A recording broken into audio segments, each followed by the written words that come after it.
Hey, my beautiful bitches, it's me, Fiona St. James, and welcome to another episode of Fiona's Coffee Talks. And as always, I like to start off every day with a fresh, hot, black cup of coffee. Hold the cream! I'd love to. And of course, I think of my favorite quote of the century by Oscar Wilde, which says, "Life is too important to be taken seriously, so lighten up, folks."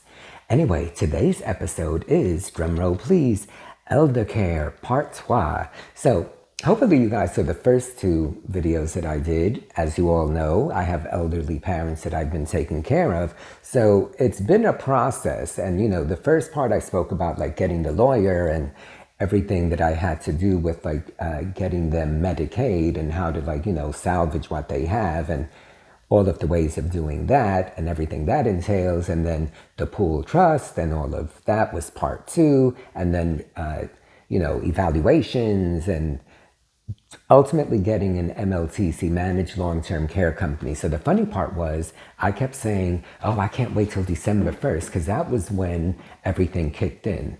So it is January 8th, so it's been 4 or 5 weeks, and I was really thinking, okay, come December 1st, everything's just gonna be fine. Ish, kind of, yes, things are in place, but life as we know, there's such a thing as I refer to as growing pains. So nothing is ever that easy. So of course, apart from the fact that on a monthly basis, I have to deal with the bills with the pool trust, then now having a home care attendant 7 days a week, 8 hours a day, I at one point had been dealing with one agency. Initially, I was with this agency, but then when all of this happened, because there was a particular individual who was very instrumental in guiding me through this, she kind of tricked me, because I kept mentioning the agency that I had been with, and she's like, yeah. But then when push came to shove and when everything was happening, she was like, okay, well, you're going to be with this agency. And I was like, wait a minute, but I don't want to leave them.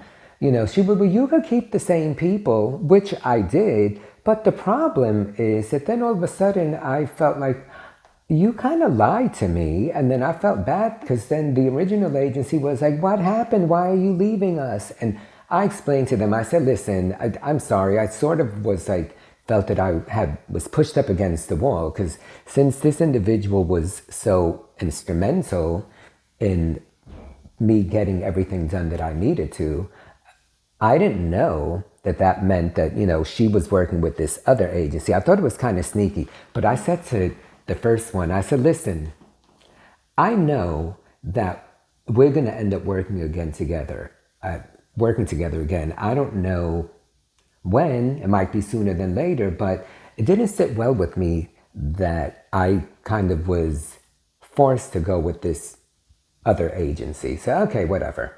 So I was with them from December 1st. Between December 1st and the 25th, a couple of things happened where I didn't have an attendant show up. And it was just all this miscommunication, and I just didn't like their lack of professionalism. And of course, I have the right to switch agencies. And so the week between Christmas and New Year's, that's exactly what happened. Because then they messed up. Then they were being rude about it, not returning phone calls. And I'm like, bitch, I'm not the queen you want to mess with. You messed up, at least own up to it. And so long story short, it was not pleasant, but I ended up having to let them go, which the silver lining to that was I was able to go back to the original agency that I was with. So I'm happy about that. But it's, when all is said and done, I would have rather not have gone through all of that and not have spent hours and hours every day while I was going through that whole hearing loss, which hopefully you saw my video a couple of weeks about that. So December has been stressful. It's been stressful with the growing pains and ironing everything out. When all is said and done, it all worked out fine. And ultimately, I'm back with the home care agency that I wanted to be with. But then just in the last week or two, there's been a little issues with one of the attendants that's been with us for the longest. But then she was careless and was going to take care of my father and had a cold, and then ended up like, turns out, why are you going to work if you're sick? And then the bitch ended up testing positive for COVID. And this is just like a week and a half ago that she was there with them all those days and, tried hiding the fact. So I was like, so I fired her too. Good news is I've been tested, a few PCR tests, rapid results, my parents as well. And thank God we all dodged a bullet. Because they were around her for like 3 days. I don't know how they didn't get it. And I was only there one day for like 3 hours, but so needless to say, it's been stressful. But again, I've always said anything that's thrown your way, the universe only throws your way what it knows you can handle. So I guess the lesson learned there is I always put so much importance on like a date, and I so couldn't wait till December 1st for everything to like be settled. But then all of a sudden I went deaf. And then all of this shit was happening. And I was like, I'm still spending like 4 or 5 hours on the phone every day. Because, medical equipment company, I got them Life Alert. Now I set them up to get a PCR test at home. Because, now we have 2 attendants coming in, 2 different ones, 7 days a week. And my parents are elderly. So it's just a way to protect them. But it's been a lot of work. But now I can safely say, like, all of this was just rectified with the new, who's now in place and who's going to work what days. Like today is Saturday, January 7th. All of that just came to a conclusion, like literally yesterday. So now I think I can say, okay, I can breathe.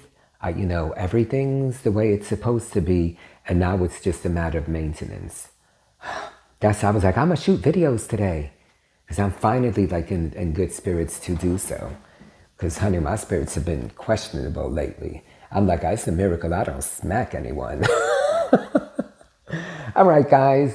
That's my story. I'm sticking to it. So give a thumbs up if you like what I have to say. If you're dealing with elderly parents or elder care lawyers, I'm sure you can relate to a lot of what I've gone through.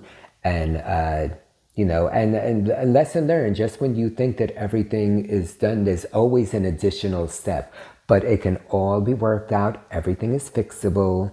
And now I hesitate to even say these words out loud, but I think that now I can safely say that like everything that has to be, like all the hard work is done. And now it's just a matter of like maintenance-y things and, little things always come up. That's life. Shit comes up, but deal with it.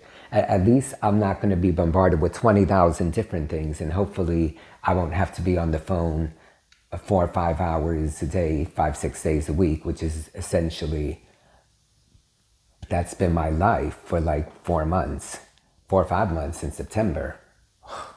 Anyway, all right, guys, thank you for indulging, for tuning in. Don't forget, thumbs up, subscribe if you haven't. And as always, I love that you guys are here with me. Stay safe, stay healthy. Have a great 2022. See you soon.